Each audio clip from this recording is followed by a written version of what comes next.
ভয়। ভয় এমন একটা শব্দ যে এটা হাইয়েস্ট ডিমোটিভেটেড শব্দ হিসেবে কিন্তু আমাদের কাছে খুব পরিচিত।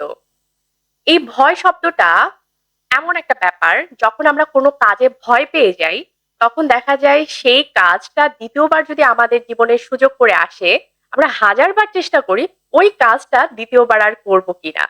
তবে এই ভয়টাকে হাইয়েস্ট মোটিভেটেড শব্দ হিসেবেও কিন্তু আমরা ব্যবহার করতে পারি।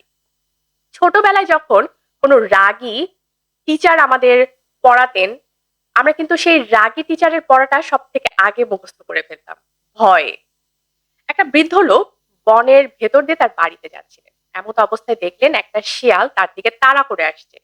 যদিও তিনি বৃদ্ধ ছিলেন এবং খুব একটা দৌড়াতে পারদর্শী, তিনি তার শরীরের বৃদ্ধতার কারণে পারতেন না। তারপরেও সেই অবস্থায় তিনি চেষ্টা করলেন আমাকে এখন পালাতে হবে। তিনি জান পরাণ দিয়ে দৌড়িয়ে তিনি তার বাড়িতে পৌঁছলেন। মানে হচ্ছে তিনি ভয় পেয়েছেন যে এখন যেভাবেই হোক আমাকে বাঁচতে হবে।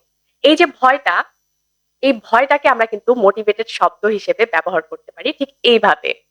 ভয়টাকে সেভাবেই আমরা ব্যবহার করতে পারি যাতে করে ওই ভয়টা আমাদের জীবনের পরিবর্তন হিসেবে কাজে আসে।